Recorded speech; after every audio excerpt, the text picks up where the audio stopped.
Continuando o nosso estudo, né? Antes de ver esse vídeo, você deve ver o vídeo que fala sobre população, amostra e variável, tá bom? A partir de agora, a gente vai estudar estatística básica, vai rever alguns conceitos que vocês já estudaram em séries anteriores. Então, não vou nem me deter tanto nisso. Quem tiver um pouco mais de dúvida, vai para o livro de vocês, página 120, que tem mais sobre isso. Então, o assunto cai no Enem, professora, muito. Todas as provas do Enem têm estatística, todas as provas do Enem têm média, moda, mediana, tem média, mediana, moda e gráficos. A gente vai ver também a parte de gráfico. Muito gráfico. Vocês vão lidar com isso o tempo todo, tá bom? Então, a explicação desse vídeo é de frequência, tabela de frequência. Na tabela de frequência, a gente vai ter frequência relativa e frequência absoluta. O que é essa frequência absoluta? Dentro do seu dado pesquisado, você vai ter subgrupos. Então, essa frequência absoluta é isso, o tanto que ocorre, o tanto de vezes que vai ocorrer cada um dos fatos que você está estudando, certo? E a frequência relativa? A frequência relativa o nome já está dizendo, é relativa à absoluta. Então, você vai, para achar essa frequência relativa, você vai dividir a frequência absoluta pelo total de dados, o todo dos seus dados. Para que essas informações não fiquem soltas, eu já resolvi fazer o exemplo 1, como exemplo 1, a questão 1 da página 123. Então, pega o livro de vocês e já abre aí na página 123, para que vocês fiquem observando a tabela quando a gente estiver fazendo os cálculos, tá bom? Essa questão 1, ela foi realizada com 150 trabalhadores e está se analisando o tempo em anos que o trabalhador está no emprego atual. Então, vamos ler a tabela antes de começar a responder. A nossa frequência absoluta, olha o subgrupo que eu acabei de falar para vocês. Desses 150, você tem 45 trabalhadores que estão com 1 ano nesse atual serviço. Você tem 48 trabalhadores que estão com 2 anos nesse atual emprego ou serviço. Tem A trabalhadores que estão com 3 anos, B trabalhadores que estão com 4 anos e C trabalhadores que estão com 5 ou mais anos. A frequência relativa é relativa porque ela é relativa à absoluta. Então, a frequência relativa D, como é que eu vou achar esse valor do D? Você vai pegar o seu todo aqui, do referente a 1 ano, e dividir por 150. Quer dizer que o D é igual a 45 dividido por 150, exatamente. O E, 48 dividido por 150. E assim sucessivamente.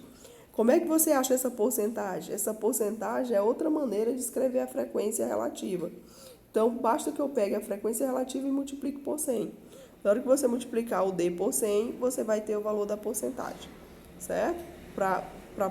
Se você quiser analisar os dados em porcentagem, é dessa maneira que você vai fazer. E observação importante, esse resultado no final tem que dar 1 sempre. Está errado aqui, é 100%, coloque 100%. Aqui tem que dar 1, certo? E o meu todo 100. Quando vocês forem fazer um cálculo de uma questão lá, se não 100% aqui, tem que dar bem próximo de 100%. E esse 1 aqui tem que dar, se não der 1, bem próximo de 1, tipo 0,999, ok? Isso, por que eu estou falando isso? Porque vai ter casos que você vai ter que arredondar essas divisões. A minha frequência relativa, ela aparece a partir de uma divisão. Observa aqui, a frequência relativa é a frequência absoluta, nesse caso, dividido por 150, certo? Nesse caso, que nosso todo é 150. Então, vamos começar resolvendo. A primeira linha para me achar o D, eu já falei para vocês que é 45 dividido por 150, que dá 0,3. Esse 0,3 é a minha frequência relativa. Como é que eu acho o valor de H? Basta que você multiplique D, minha frequência relativa, por 100. D é 0,3, 0,3 vezes 100, 30%. Vamos lá para a segunda linha. Na segunda linha, eu não tenho o valor do E nem o valor do I. O valor do E é muito fácil, pega o 48 e divide por 150. 48 dividido por 150 vai dar 0,3. 0,3 vezes 100 dá 32%. Fica olhando a sua tabela no livro que eu vou passando agora direto. Então, o valor do I, olha o livro de vocês, é 32%. Por quê? Porque é o valor do E vezes 100%. Vamos lá para a terceira linha. Na terceira linha, a gente não tem o A, não tem o F, ou seja, não tem a frequência absoluta, não tem a frequência relativa, mas temos a porcentagem. Então, como é que eu volto na tabela? Se você tem a porcentagem e da frequência relativa a porcentagem é multiplicar por 100%, então a volta é dividir por 100%. Então, você vai pegar 0,2 e dividir por 100%.